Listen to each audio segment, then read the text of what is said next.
معزز حاضرین محفل، اس وقت میں اس عظیم ہستی کو دعوت دوں گا۔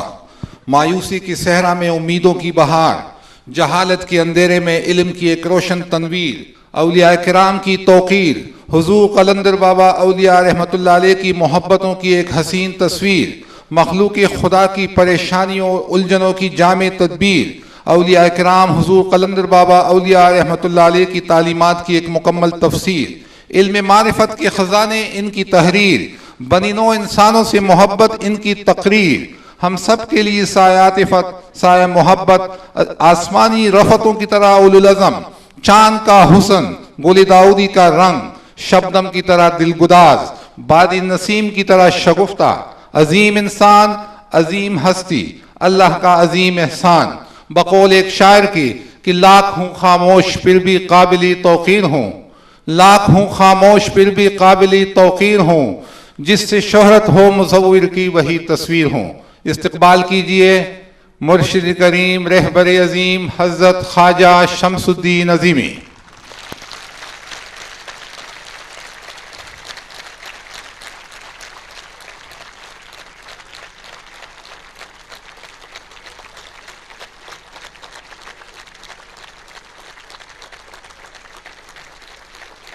تشریف رکھے تشریف۔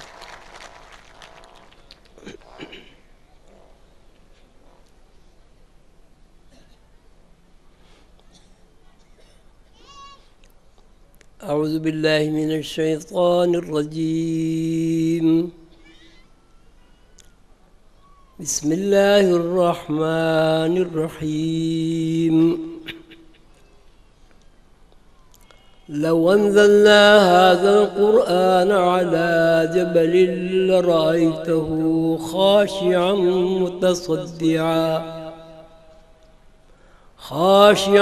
متصدعا من خشية الله، وتلك الأمثال نضربها للناس لعلهم يتفكرون۔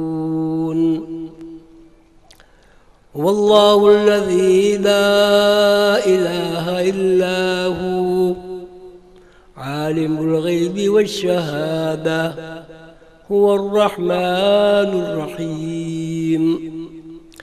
هو الله الذي لا إله إلا هو الملك القدوس السلام المؤمن المهيمن العزيز الجبار، مؤمن المهيمن العزيز الجبار المتكبر، سبحان الله عما يشركون۔ والله الخالق البارئ المصور، له الأسماء الحسنى، يسبح له ما في السماوات والأرض، وهو العزيز الحكيم۔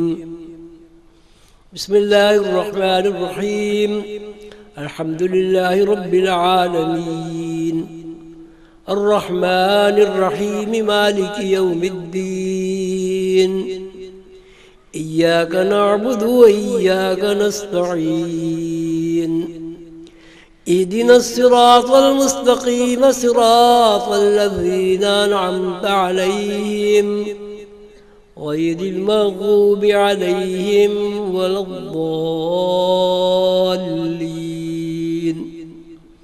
بسم الله الرحمن الرحيم، قل هو الله أحد الله الصمد، لم يلد ولم يولد ولم يكن له كفوا أحد۔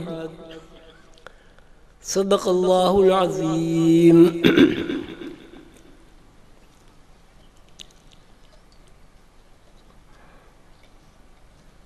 محترم بزرگوں،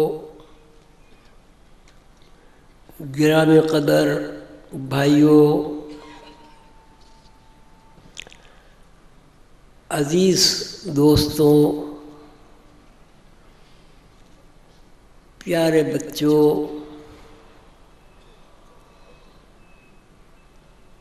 اور سلسلہ عظیمیہ کے درخشندہ ستاروں، اللہ تعالیٰ آپ سب کو اپنے حفظ امان میں رکھے، اور میری دل کی دعائیں جو میں شب و روز آپ کے لیے کرتا ہوں، اللہ تعالیٰ ان سب دعاؤں کو، التجاؤں کو، درخواستوں کو آپ سب بڑوں، بزرگوں، بچوں کے حق میں اللہ تعالیٰ قبول فرمائے، آمین یا رب العالمین۔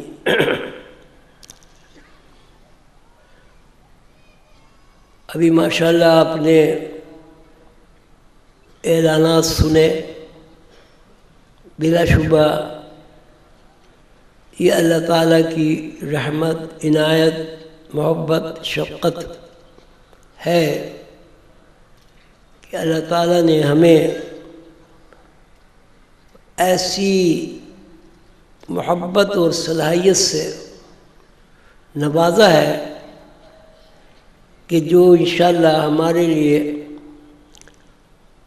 دنیا بھی فائدہ مند بھی ہے، اور انشاءاللہ اس کا ہمیں آخرت میں بھی فائدہ ہوگا۔ الحمدللہ جو پروگرام اللہ کے بھروسے پر شروع کیا گیا تھا وہ آہستہ آہستہ عمل پذیر ہو رہا ہے۔ کچھ پروگرام وجود میں آ گئے ہیں، اور انشاءاللہ باقی جو پروگرام آپ سب کی دعاؤں سے میرے ذہن میں اللہ تعالیٰ نے ڈالے ہیں، وہ بھی انشاءاللہ اپنے اپنے وقت پر پورے ہو جائیں گے۔ عزیزان گرامی قدر، اب پہلے جیسی بات تو ہے نہیں کہ جب میں محض اللہ کے بھروسے پر اور حضور قلندر بابا اولیاء رحمۃ اللہ علیہ کی شفقت، سیدنا حضور علیہ السلام کی رحمت سے جب بولنا شروع کرتا تھا تو سچی بات یہ ہے کہ مجھے خود بھی اس بات کا ہوش نہیں رہتا تھا کہ مجھے کیا بولنا ہے،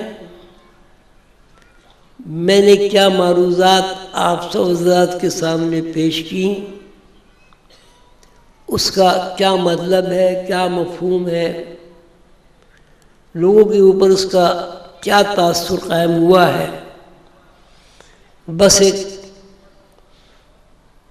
بولتے ہی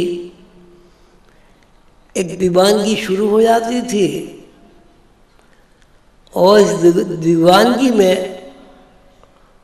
مجھے پتہ نہیں میں کیا کچھ بولتا تھا، کیا کچھ عرض کرتا تھا، کیا پیغام آپ کو دینا چاہتا تھا۔ مجھے اس بات کا بھی ادراک نہیں ہے کہ میری کئی بھی باتوں کا کیا اثر ہوتا تھا، کتنا اثر ہوتا تھا، آپ لوگوں کے ذہن کس قدر روشن ہوتے تھے، اور کتنی خوبیاں آپ میری باتوں میں تلاش کر لیتے تھے، اور کتنی برائیاں، کمزوریاں ایسی تھیں جن کو آپ نظر انداز کر دیتے تھے۔ آپ کی توجہ، آپ کی شفقت، آپ کی محبت، آپ کی عنایت سے مجھے آپ کے دربار میں حاضر ہونے کی سعادت کو تقریباً 50 سال گزر گئے ہیں، کم و بیش، 50 سال سے میں آپ کے سامنے اللہ کی دی ہوئی توفیق کے ساتھ جو کچھ میرے ذہن میں آتا تھا یا جو کچھ مجھے انسپائر کیا جاتا تھا وہ میں آپ کی خدمت میں عرض کرتا رہتا تھا، اور ابھی بھی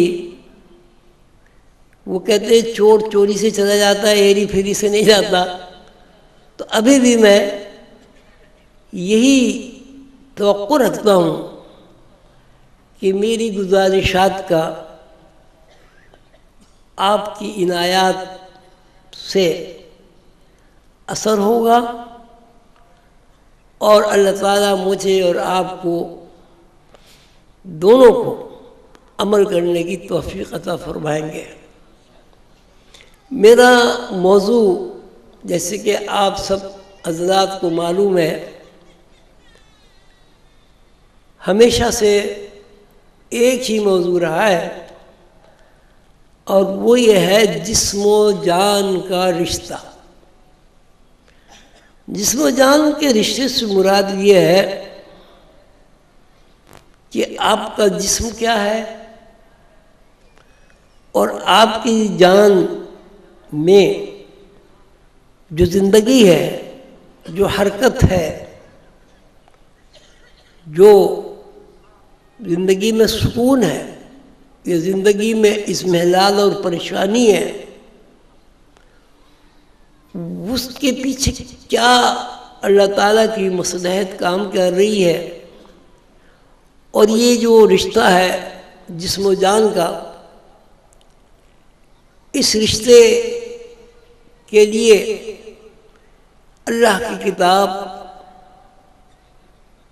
قرآن کریم کی کیا تعلیمات ہیں، اور سیدنا حضور علیہ السلام کے ارشادات عالی کیا ہیں، یہی باتیں میں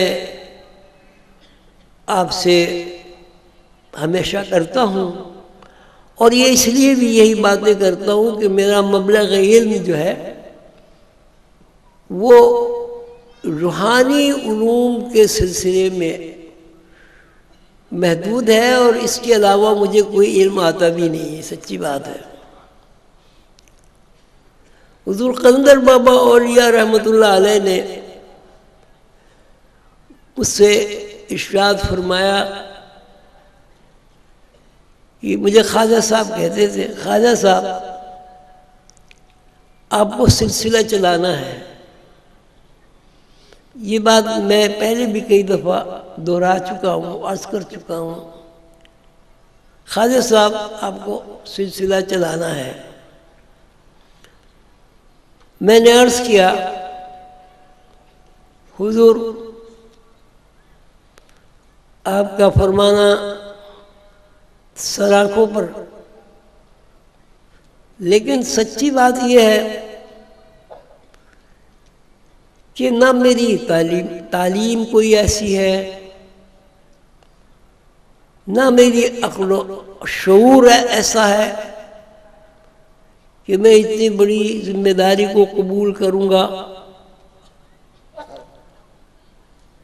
نہ میرے اعصاب اتنے مضبوط ہیں کہ میں اس اتنے بڑے کام کو سر انجام دے سکوں گا۔ تو حضور قلندر بابا اولیاء مرشد کریم نے مجھ سے فرمایا، خواجہ صاحب آدمی کچھ نہیں کرتا، اللہ تعالیٰ جو چاہتے ہیں آدمی کے اندر وہ صلاحیت از خود ودیت ہو جاتی ہے، انسان کچھ نہیں کرتا۔ انسان کی جو عقل ہے اور شعور ہے وہ اتنا محدود ہے کہ اللہ تعالیٰ کے علوم کے مقابلے میں اس کی کوئی حیثیت ہی نہیں ہے۔ لیکن جب اللہ تعالیٰ پسند فرماتے ہیں تو تو اللہ تعالیٰ کی شان یہ ہے کہ اگر وہ ایک تنکے کو یہ فرمائیں، تنکے کو یہ فرمائیں کہ تو ولی ہے، تو پیغمبر ہے، تو تنکے کی حیثیت ہرگز یہ نہیں ہے کہ وہ اس بات کا انکار کر سکے. وہ تنکا اسی وقت ولی اللہ بن جائے گا، اس لیے کہ اللہ تعالیٰ نے ارشاد فرما دیا ہے. ویسے بھی اگر غور کیا جائے تو اتنی بڑی کائنات ہے یہ. اب تو سائنسی ترقی اور سائنسی علوم کی پیش رفت کے بعد لوگوں کے بہت زیادہ ذہن کھل گئے، کائناتی امور میں بھی بہت زیادہ انکشافات ہوئے، اور جب بھی اللہ تعالی نے چاہا، جس سے بھی چاہا فرمایا اور وہ ہو گیا. اب اتنی بڑی کائنات ہے، اللہ تعالی نے کن فرمایا، ساری کائنات تخلیق ہو گئی. بڑی غور طلب بات ہے، کن کاف نون کن. لیکن غور طلب بات یہ ہے کہ یہ کس نے فرمایا کن؟ اللہ تعالی نے فرمایا. کن کہتی اللہ تعالیٰ کے ذہن میں کائنات کا جو نظام تھا وہ اسی وقت تخلیق ہو گیا، اسی وقت بن گیا. اب اس میں آسمان بھی بن گئے، چاند سورج بھی بن گئے، ستارے بھی بن گئے، زمینیں بھی بن گئیں، آدمی بھی بن گئے، درخت بھی بن گئے، پہاڑ بھی بن گئے. اس بات کو مختصر طور پر اس طرح عرض کیا جا سکتا ہے کہ اللہ تعالیٰ کے ذہن میں کائناتی نظام جس طرح تھا، جب اللہ تعالیٰ نے اس کائناتی نظام کو عملاً ظاہر کرنا چاہا تو اللہ تعالیٰ کے ذہن میں جو کچھ تھا اللہ تعالیٰ نے فرمایا کن. کن فرمایا، کائنات تخلیق ہو گئی. سورج بن گئے، چاند بن گئے، ستارے بن گئے، آسمان بن گئے، زمینیں بن گئی، آدمی بن گئے، شجر و حجر بن گئے، چوپائے بن گئے. یعنی اللہ تعالیٰ کے ذہن میں کائناتی پروگرام جس طرح تھا، اللہ تعالیٰ کائنات کو جس طرح بنانا چاہتے تھے، کن فرماتے ہی اس پہ عمل درآمد ہو گیا. اب عمل درآمد کی بھی صورتیں الگ الگ ہیں. مثلا یہ کہ جب اللہ تعالیٰ نے کن فرمایا تو کائنات جب تخلیق ہوئی تو اس پہلی تخلیق کا نام اللہ تعالیٰ نے قرآن پاک میں روح رکھا. قل الروح من امر ربی وما اوتیتم من العلم الا قلیلا. اللہ تعالیٰ نے فرمایا کہہ دیجئے محمد صلی اللہ علیہ وسلم، آپ فرما دیجئے کہ روح میرے رب کے امر سے ہے. جب میرے ذہن میں کوئی پروگرام ہوتا ہے میں اس کو کہتا ہوں ہو جا، اور وہ پورا پروگرام عمل میں آ جاتا ہے. قل الروح من امر ربی وما اوتیتم من العلم الا قلیلا. امر رب ہے روح اور تمام جہان سب امر رب ہے. اس کا علم اللہ تعالیٰ نے عطا فرمایا، لیکن اللہ تعالیٰ خود فرماتے ہیں یسألونک عن الروح قل الروح من امر ربی وما اوتیتم من العلم الا قلیلا. بسم اللہ الرحمن الرحیم. یسألونک عن الروح قل الروح من امر ربی وما اوتیتم من العلم الا قلیلا. اے پیغمبر صلی اللہ علیہ وسلم، لوگ آپ سے روح کے بارے میں سوال کرتے ہیں،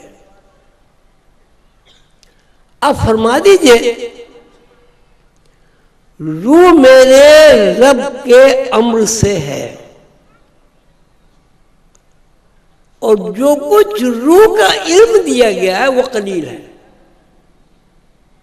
علم دیا گیا ہے، اب اللہ تعالیٰ کے علم کے مقابلے میں تو وہ بہت قلیل ہے، لیکن ایسا نہیں ہے کہ روح کا علم نہ دیا گیا ہو.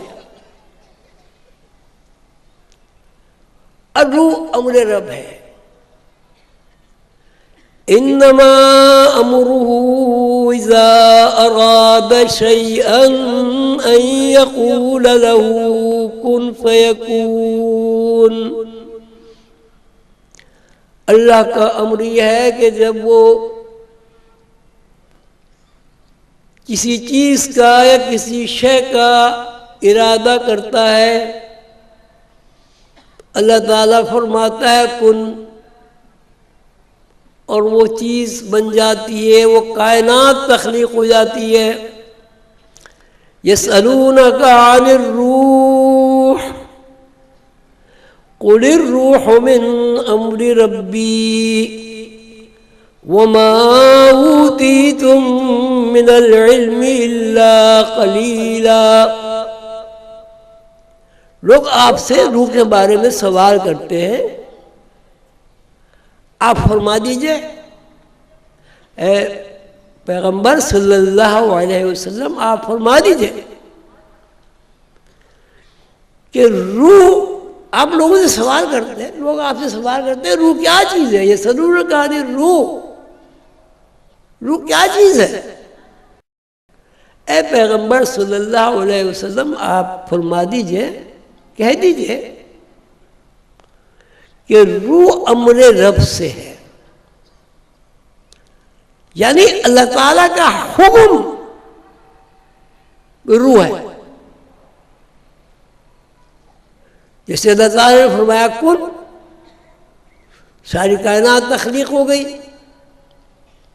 یسألونک عن الروح قل الروح من امر ربی.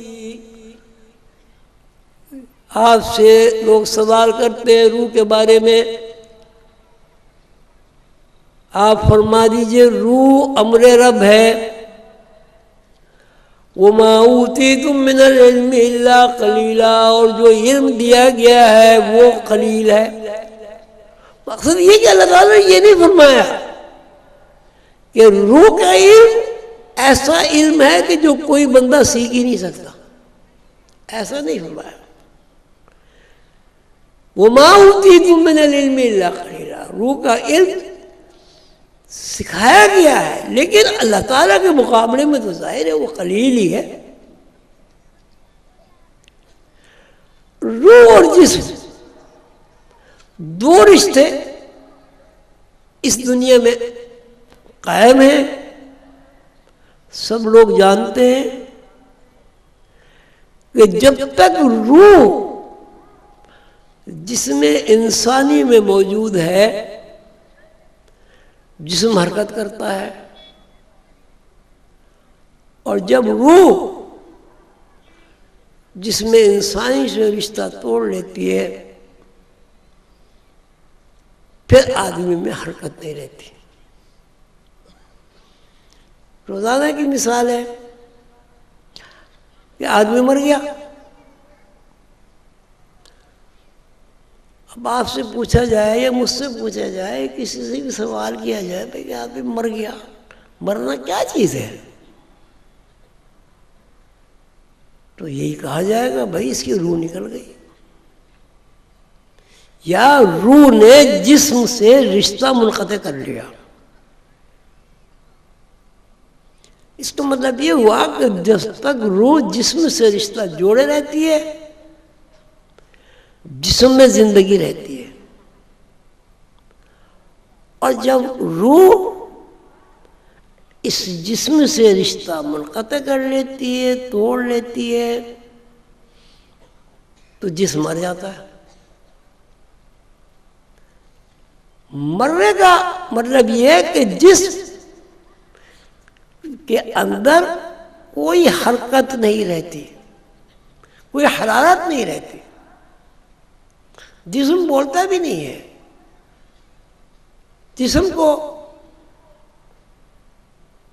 اگر کوئی انجیکشن لگایا جائے, اب وہ تو وہ انجیکشن اندر ہی نہیں جائے گا, لیکن جس کے انجیکشن لگایا جا رہا ہے اس کو سوئی چبھنے کا احساس نہیں ہوگا. اس کے برعکس اگر روح ہے موجود جسم کے اندر, تو ایک مچھر بھی اگر کاٹ لیتا ہے تو آدمی کو پتہ چل جاتا ہے کہ مچھر نے میرے کاٹا ہے. یہ روح اور جسم کا جو رشتہ ہے, اس کے بارے میں کتابیں بھی بہت ساری لکھی گئی, تقاریر بھی بہت ساری ہوئیں, بلکہ میرا تو موضوع ہی روح ہے, روح اور روحانی علوم. سوال یہ ہے کہ جب آپ کے اندر روح نہیں ہوتی تو آپ کھانا کھا سکتے ہیں؟ آپ کا جواب ہوگا نہیں. آپ پانی پی سکتے ہیں؟ آپ کا جواب ہوگا نہیں. کیا مردہ جسم نے زندگی میں پوری دنیا میں کبھی شادی کی ہے؟ آپ کو جواب ہوگا نہیں. کیا مردہ جسم سے کبھی اولاد پیدا ہوئی ہے؟ آپ کو جواب ہوگا نہیں. مردہ جسم کو کبھی بخار چڑھا ہے, ملیریا ہوا ہے, ٹائیفائڈ ہوا ہے؟ آپ کو جواب ہوگا نہیں. مردہ جسم کو نیند آتی ہے؟ آپ کو جواب ہوگا نہیں. مردہ جسم کو بھوک لگتی ہے, پیاس لگتی ہے, سردی لگتی ہے, گرمی لگتی ہے؟ مردہ جسم اسکول میں داخل ہو کے اسکول کی تعلیم حاصل کر سکتا ہے؟ مردہ جسم کارخانے چلا سکتا ہے؟ کیوں بھائی, آپ ٹویوٹا چلا سکتے ہیں اپنے مردہ جسم؟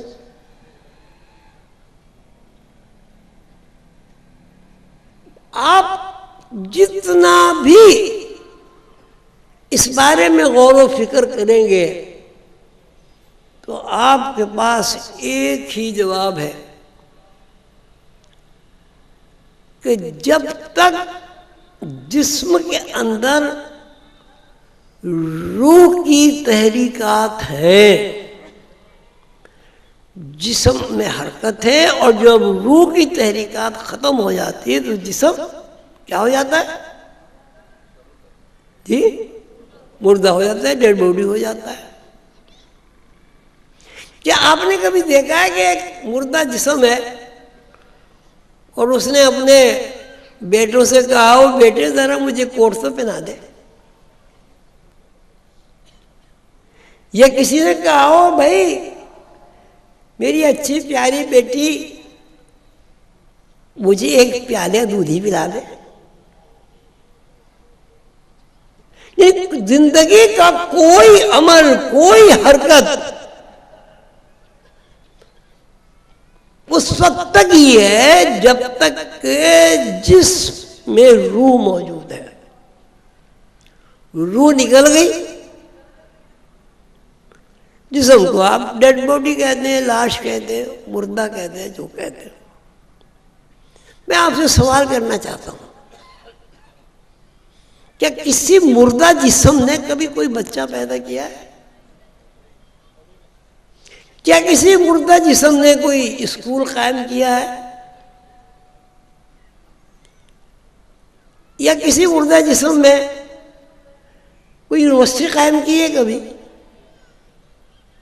تو کون سا ایسا عمل ہے جو آدمی روح کے بغیر انجام دے سکتا ہے؟ تقریباً 11,500 صفات انسان کے اندر کام کرتی ہیں. اس 11,500 صفات میں ایک صفت ایسی نہیں ہے جو روح کے بغیر آدمی جو ہے اس کو حرکت دے سکتا ہو. میں جو کچھ کہہ رہا ہوں، جو عرض کر رہا ہوں، یہ آپ کی سمجھ میں بات آ رہی ہے یا میں ہی اپنا خوش ہو رہا ہوں کہ بہت اچھی بات کر رہا ہوں؟ سمجھ میں آ رہی ہے؟ تو پھر آپ کیا ہیں؟ آپ کھڑے ہو جائیں. جب آپ کی سمجھ میں آ گئی بات تو پھر آپ کیا ہیں؟ روح ہے. تو روح کو کبھی دیکھا آپ نے؟ پھر یہ کیا بات ہوئی کہ آپ روح ہیں اور روح کو پتہ ہی نہیں آپ کو؟ روح تشریح رکھے. مطلب کہ کوئی حرکت زندگی کی ایسی نہیں ہے کہ جو مردہ جسم انجام دیتا ہو، اور زندگی کی کوئی حرکت ایسی نہیں ہے جو زندہ جسم نہ کر سکتا ہو. آپ کھانا کھا سکتے ہیں، مرا ہوا آدمی کھانا کھا سکتا ہے. اب سوال یہ ہے، کیا ہماری زندگی میں کوئی حرکت، کوئی عمل ایسا ہے کہ جو روح کے بارے میں ہمیں باخبر کرتا ہو؟ تو دو طریقے ہو گئے نا. تو یہ جو طریقہ ہے کہ جسمانی تقاضوں کے بغیر بھی آدمی زندہ ہے، یہ ہمیں روح کی تحریکات کا پتہ دیتا ہے. ابھی تک تو یہ نا کہ بھئی ہم چلیں گے، پھریں گے، ماریں گے، کوٹیں گے، جو بھی کچھ کریں گے. لیکن جب ہم سونے کی کیفیت میں چلے جاتے ہیں تو اس وقت ہماری جسمانی حرکات و سکنات تقریباً معطل ہو جاتی ہیں. لیکن آدمی زندہ ہے. آپ تشریح رکھتے ہوئے آدمی زندہ ہے. میرے خیال ہے میں نے کوئی مشکل مسئلہ تو نہیں چھیڑ دیا نا کہیں؟ سب کی سمجھ میں آ رہا ہے؟ سب سمجھدار ہے؟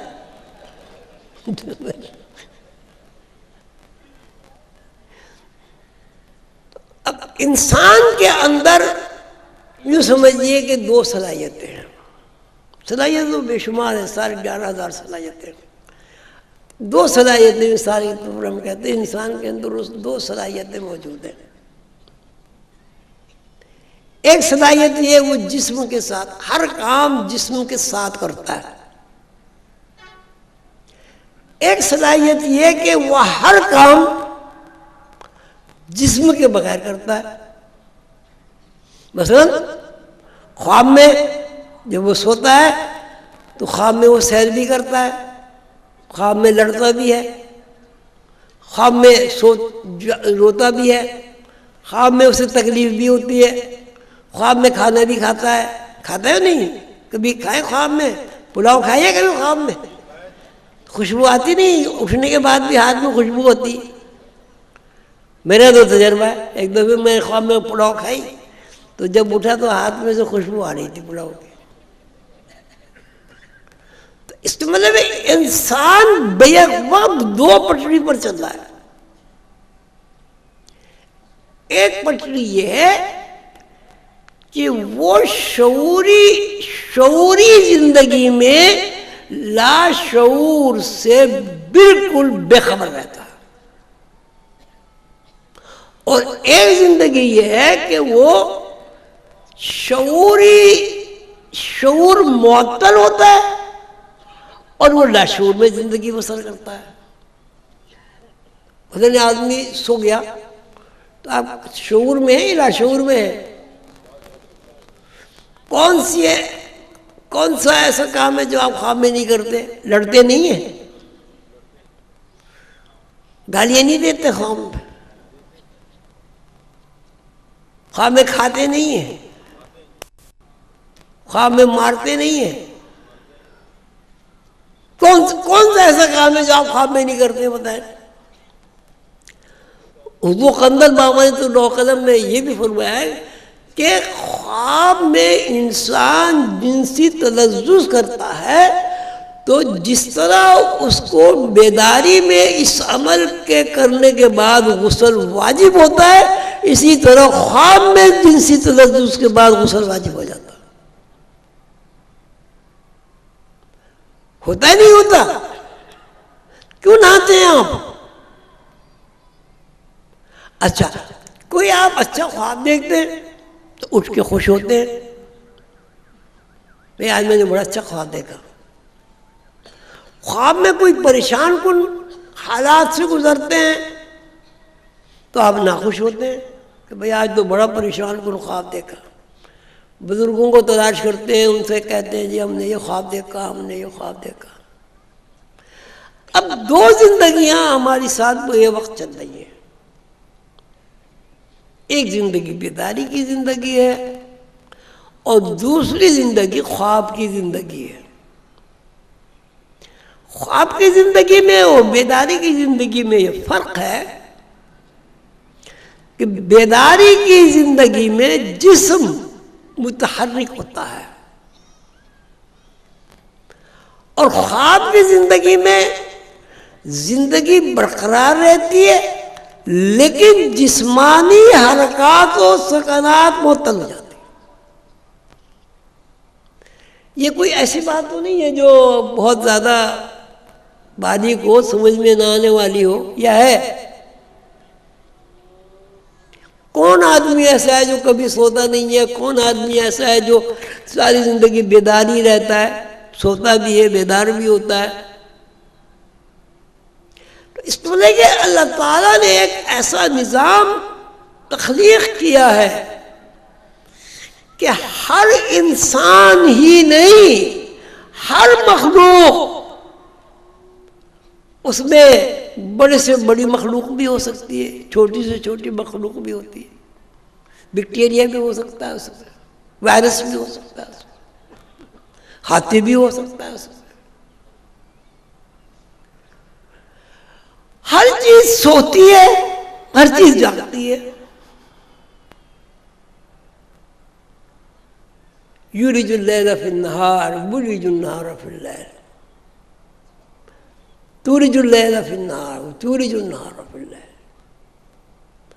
اللہ تعالیٰ فرماتے ہیں قرآن پاک میں کہ ہم رات کو دن پر سے ادھیڑ لیتے ہیں اور دن کو رات پر سے ادھیڑ لیتے ہیں،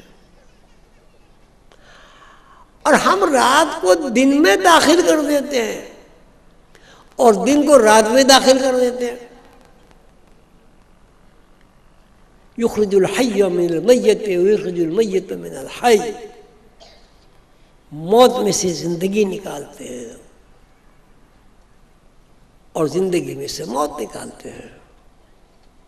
اس کا کیا مطلب ہوا؟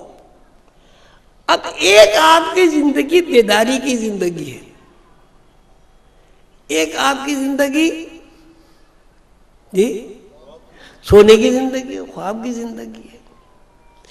تو خواب کی زندگی میں آپ آسمانوں کی سیر کرتے نہیں کرتے؟ چلو آسمانوں کی سیر نہیں کرتے، لندن تو جاتے ہی ہوں گے، سیر کرتے ہیں، کھاتے پیتے ہیں، ڈرتے ہیں، خوفزدہ ہوتے ہیں، اگر سانپ کاٹ لیے تو ڈر کے مارے اڑ جاتے ہیں، جسم پسینے سے شرابور ہوتا ہے۔ تو اس کا مطلب ہے ہم وقت دو زندگیاں گزار رہے ہیں، ایک زندگی براہ راست جسم کے ساتھ، اور ایک زندگی جسم کی موجودگی میں جسم سے بے خبر ہو کر گزارتے ہیں۔ جب ہم بے خبر ہو کے زندگی گزارتے ہیں تو ٹائم اسپیس کی گرفت ہمارے اوپر سے ٹوٹ جاتی ہے۔ خواب میں آپ اٹھتے ہیں، خواب میں آپ لندن پہنچ گئے، امریکہ پہنچ گئے، کہیں پہنچ گئے، ہزاروں لاکھوں میل پہنچ گئے، پھر آ گئے، تو اب زندگی دو گزار رہے ہیں نا۔ اب اس کو اور سمری بنا لیں اس کی، ایک زندگی یہ ہے کہ ہم مجبور ہیں ٹائم اسپیس میں بنے ہوئے ہیں۔ مثلا ایک قدم اٹھائیں گے ہم، دوسرا قدم کب اٹھائیں گے؟ ایک قدم نہیں اٹھایا دوسرا قدم کب اٹھائیں گے؟ کیا آپ لوگ کو نیند آ رہی ہے، سو رہے ہیں کیا؟ نہیں نیند آ رہی تو میں مختصر کر دیتا ہوں بھائی، پہلے قدم کے بعد دوسرا قدم اٹھائیں گے۔ ایک قدم سے آپ چل سکتے ہیں، اچھل کے تھوڑا سا تو چل لیں گے، لیکن لگاتار تو نہیں چل سکتے۔ تو جب آپ نے دو قدم چلے تو دو قدم چلنے میں کچھ نہ کچھ وقت تو آپ کا لگا، یعنی 1 منٹ کا، چلو کئی سیکنڈ ہی لگے لیکن لگے۔ تو ایک آپ کا چلنا یہ ہوا کہ اسپیس آپ کو پکڑ رہی ہے، آپ کا پیر کھینچ رہی ہے، زندگی کو وہ کیا کہنا چاہیے، زندگی کو کھینچ رہی ہے، اس لیے کہ چلنا بھی ایک زندگی ہے، چلنا ایک زندگی ہے۔ ایک آپ نے دو قدم رکھ کے دوسرا قدم اٹھا کے رکھنے کا کیا مطلب ہوا؟ بتائیں بھائی، 2 قدم چلے بھائی، اس کا وسیلہ تو مطلب ہے کہ زمین کھینچ رہی ہے، زمین میں یہاں کھڑا ہوں، اب میں نے یوں رکھا تو یہ زمین نے کھینچا نا، پھر یوں رکھا پھر زمین نے کھینچا، پھر کشش ثقل جسے کہتے ہیں۔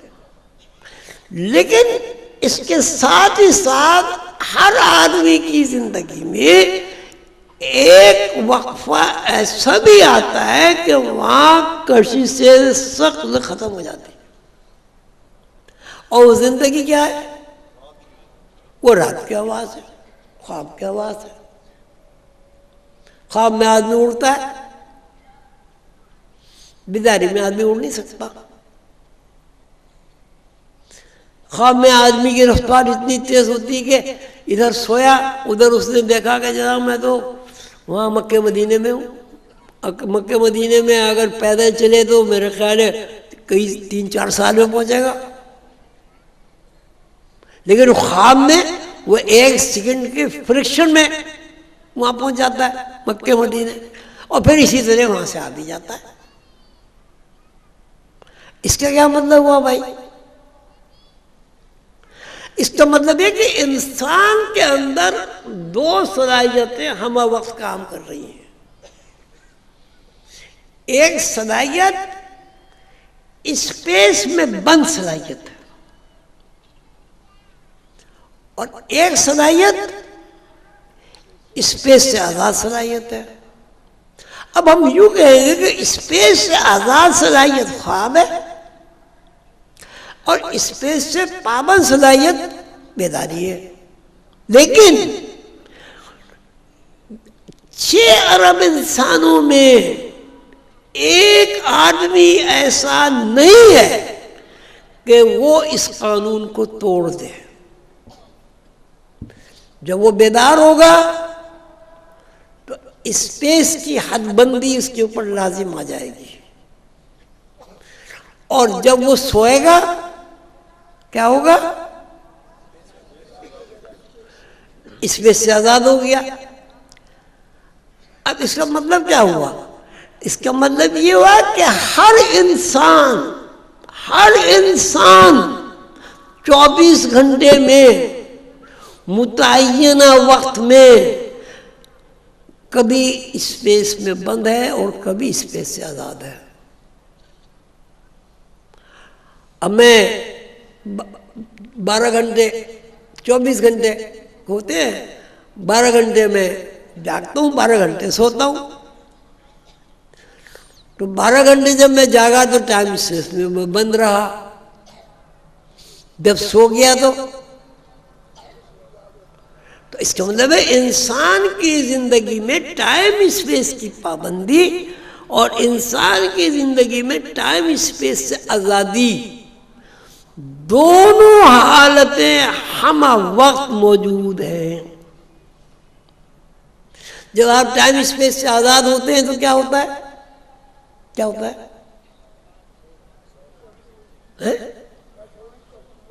کیا ہوتا ہے؟ خواب میں کیا ہوتا ہے؟ ٹائم اسپیس ٹوٹ جاتی ہے. ٹھیک ہے؟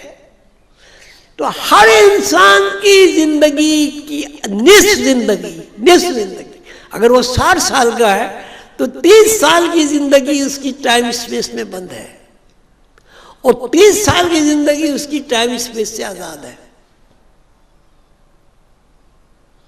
اچھا اب یہ بتاؤ جو لوگ سمجھ گئے ہیں، بھائی وہ ہاتھ اٹھائیں کتنے سمجھ گئے؟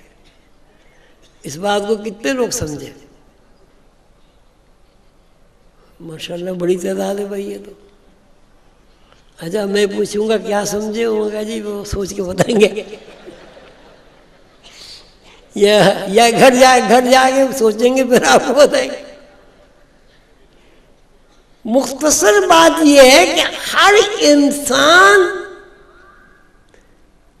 غیب و شہود دونوں میں ہر وقت زندگی گزارتا ہے. جب وہ سوتا ہے غیب کی دنیا میں منتقل ہو جاتا ہے، جب وہ جاگتا ہے شہود کی دنیا میں داخل ہو جاتا ہے. اب کیا ہو پھر کس طرح کریں؟ اگر خواب کی زندگی یہ غیب بینی کی صلاحیت کو جو آپ کی صلاحیت ہے وہ تو اس صلاحیت کو اگر آپ بیدار و متحرک کر لیں پھر کیا ہوگا؟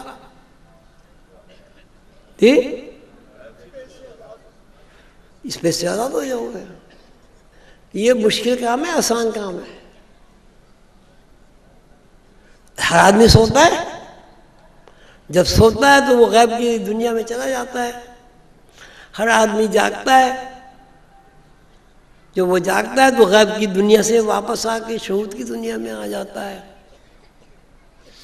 غیب کی دنیا میں جب آپ خواب دیکھتے ہیں تو 1 سیکنڈ کے 1000ویں فریکشن میں آپ مکہ مدینے پہنچ جاتے نہیں پہنچتے.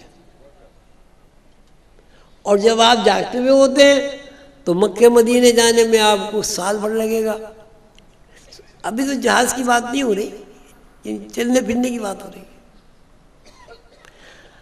میں یہ آپ سے سوال کرنا چاہتا ہوں کہ یہ غیب کی دنیا کہاں ہے؟ آپ کے اندر ہے یا کہیں باہر ہے؟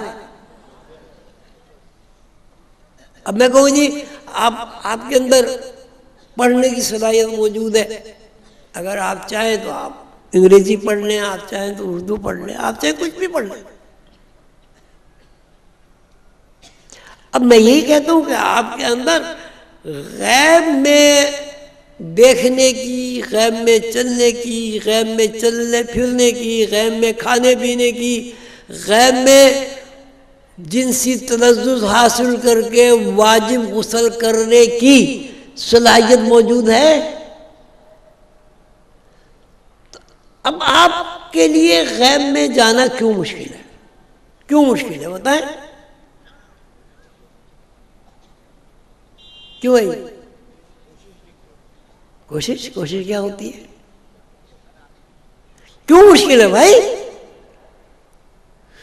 اس لیے مشکل ہے کہ کبھی آپ نے غیبی صلاحیت کو اس طرح سمجھا ہی نہیں جیسے میں آپ سے عرض کر رہا ہوں۔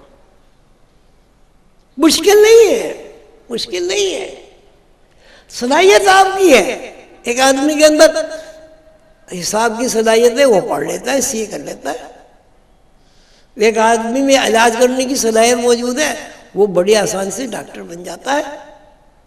ایک آدمی میں انجینئر کی صلاحیت ہے، وہ آسانی کے ساتھ انجینئر بن جاتا ہے۔ تو اسی آدمی کے اندر 50% صلاحیت غیب میں سفر کرنے کی ہے، تو وہ اس صلاحیت کو کیوں استعمال نہیں کرتا یا کیوں نہیں کر سکتا؟ کیوں نہیں کر سکتا؟ کیوں؟ بھیا مجھے کوئی کہہ دیا آپ انگریزی پڑھ لیں، میں کہوں میں تو یہ پڑھ ہی نہیں سکتا۔ لیکن جو لوگ انگریزی پڑھ سکتے ہیں، پڑھنا چاہتے ہیں، وہ جلدی سے پڑھ لیتے ہیں۔ ابھی بتاؤ نیند کس کس کو آ رہی ہے؟ ہاتھ اٹھاؤ جی جس کو نیند آ رہی ہے۔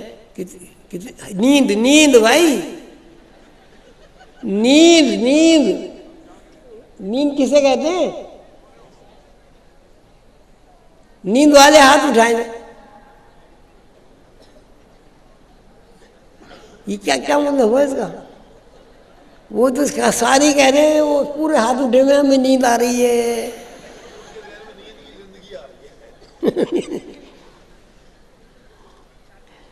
اچھا بھائی، وہ نیاز بھائی کہاں ہے؟ نیاز بھائی کدھر ہے؟ کہاں بیٹھے ہوئے ہیں؟ نیاز بھائی آ گئے۔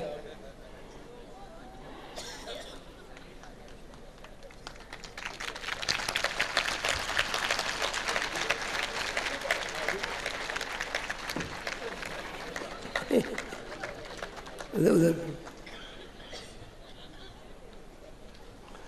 اب دیکھیں بھائی، یہ نیاز بھائی آپ کے سامنے آئے ہیں، انہوں نے اس جسم پہ ایک لباس پہنا ہوا ہے،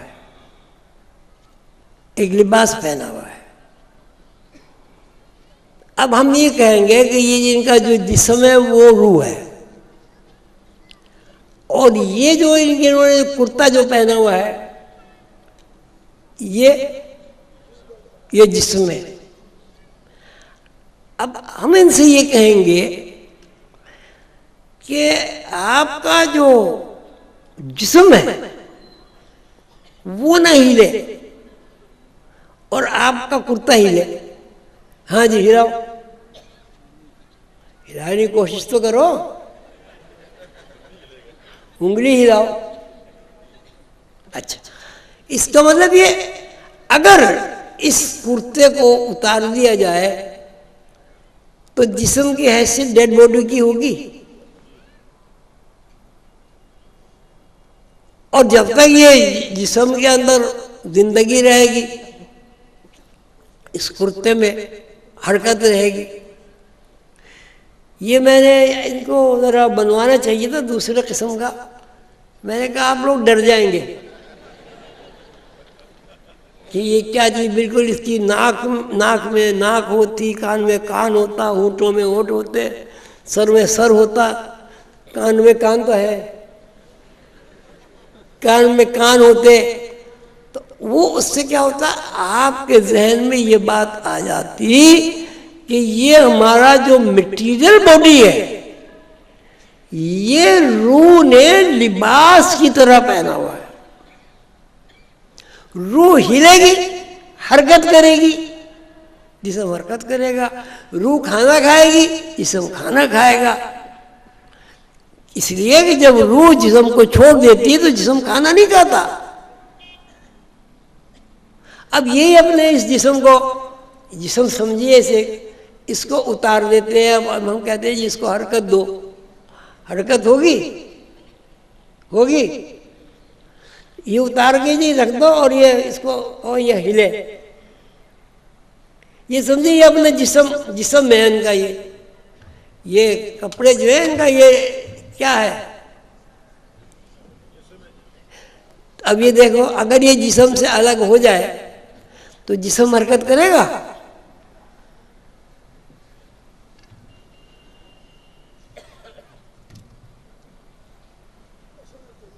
ہیں؟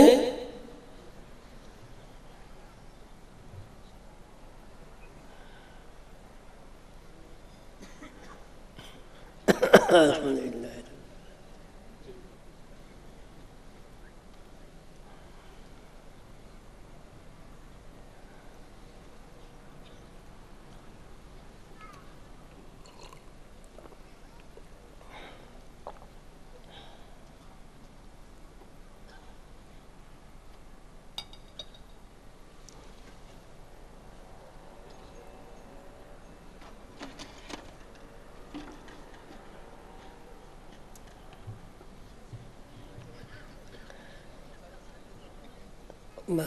اب یہ بتائیے جی آدمی مر گیا آدمی، مرنے ڈرنا تھوڑی ہے، سمجھو میں مر گیا تو اس کی مرنے کے بعد میرے جسم کی پوزیشن کیا یہ نہیں ہوگی؟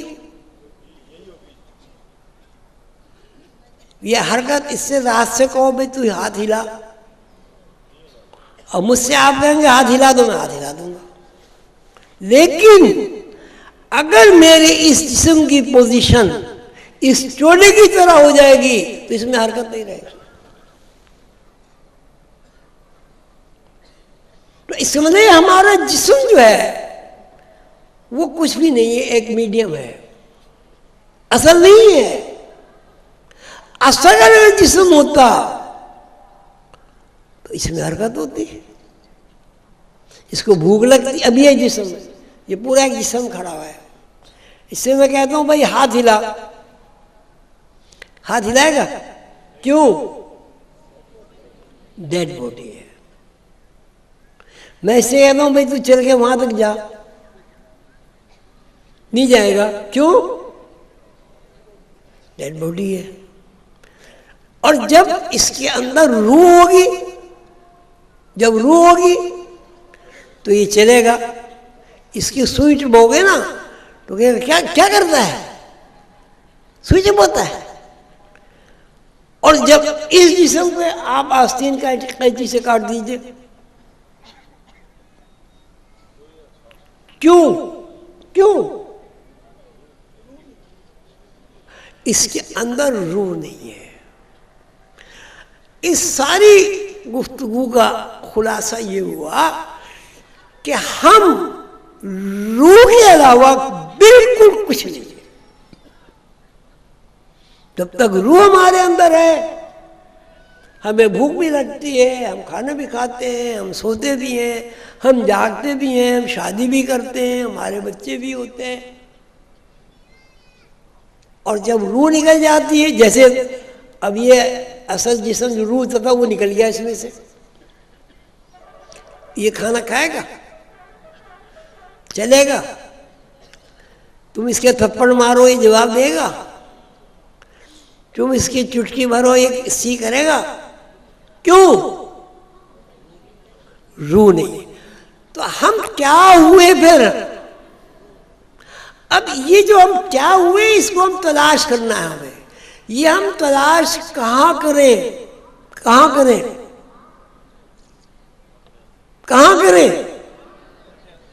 اپنے اندر تلاش کرو. اور وہ تلاش جو ہے وہ خواب کے ذریعے جو ہے ممکن ہے. خواب کی زندگی پہ آپ جب غور کریں گے تو اس وقت آپ کا جسم جو ہے وہ معطل ہو جاتا ہے، اس کے اندر حرکت سکنات کچھ بھی نہیں رہتی. اب آپ یہ بتائیں اس ساری میری جو گفتگو تھی اس کے نتیجے میں کیا روح کو سمجھنا مشکل ہے؟ جی کیوں مشکل نہیں ہے بھائی؟ کیوں مشکل نہیں ہے؟ جی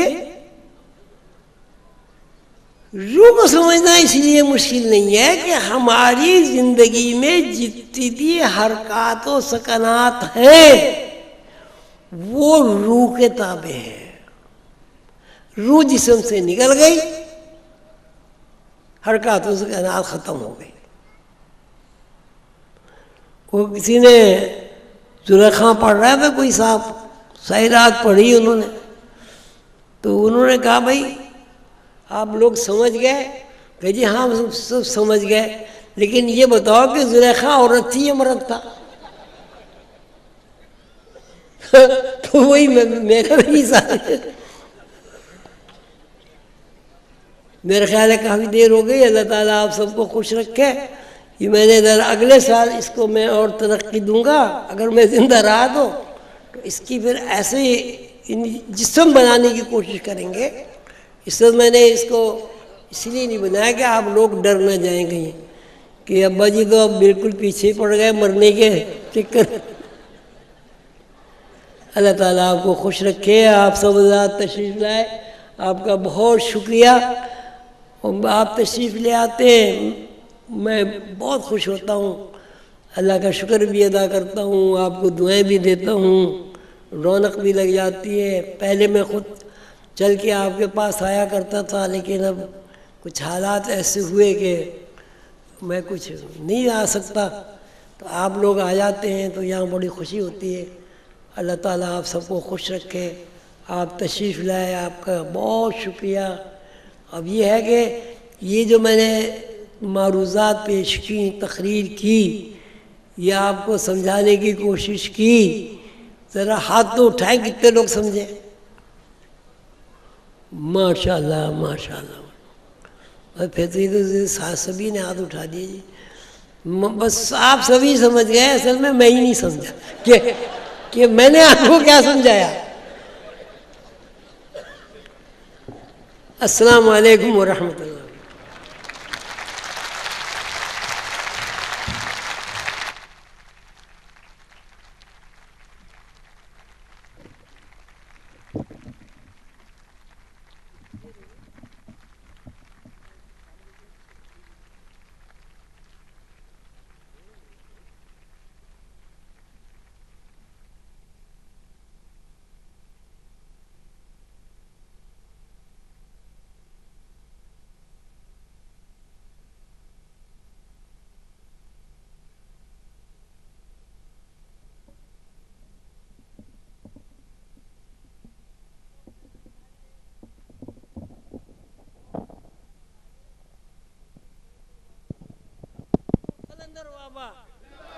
حضور قلندر بابا، حضور قلندر بابا. السلام علیکم ورحمۃ اللہ وبرکاتہ.